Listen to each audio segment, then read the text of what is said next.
नमस्कार. महाराष्ट्र योजना कॉर्नरमध्ये आपल्या सर्वांचे स्वागत आहे. आजच्या व्हिडिओच्या माध्यमातून आपण बघणार की 2026 मध्ये पडलेल्या महाभयंकर गरमीमुळे बेचैन झालेल्या नागरिकांना काही दिलासा या ठिकाणी आता मिळणार आहे. की मान्सून नियोजित वेळेवरती 2-3 दिवस आधीच येण्याची शक्यता वर्तवली जात आहे. येण्यापूर्वी मान्सूनपूर्व पाऊस राज्यात काही भागात थंडाव्याची शक्यता आहे. एकंदरीत भारतीय हनुमान म्हणजेच की विभागाच्या माध्यमातून मान्सून 26 मे 2026 रोजी केरळमध्ये दाखल होण्याची शक्यता वर्तवली आहे. व वेळेपेक्षा सुद्धा मान्सूनची वाटचाल थोडीशी पुढे ज्या मान्सून आहे की 26 मे 2026 रोजी ज्या ठिकाणी असाल हा ठिकाण म्हणजेच की 23 मे 2026 रोजी पोहोचलेला आहे. लक्षद्वीपच्या जवळ मान्सून पोहोचलेला आहे.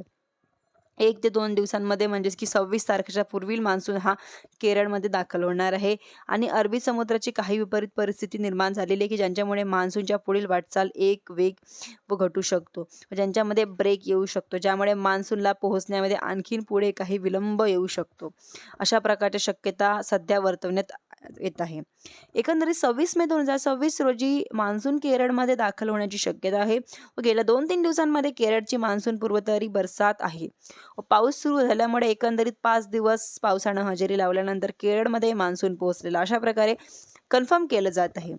अशा प्रकारे आता पाऊस केरळमध्ये पडायला सुरुवात झालेली आहे आणि याचबरोबर कर्नाटकच्या काही सीमावर्ती भाग असेल किंवा रायलसीमा असतील किंवा असे महाराष्ट्राच्या कोकणाकडील भाग असेल या भागांमध्ये ऑलरेडी पाऊस सुरू झालेला आहे. 23, 24 आणि 25 या तिन्ही तारखेला विदर्भामध्ये उष्णतेची लाट सांगण्यात आलेली आहे.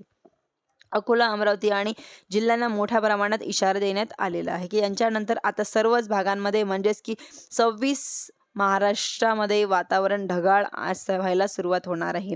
एकंदरीत 23 मे 2026 पासून सांगली, सातारा, कोल्हापूर पुढे असलेली या ठिकाणी किनारपट्टी पावसामध्ये होण्याची शक्यता वर्तवण्यात येत आहे.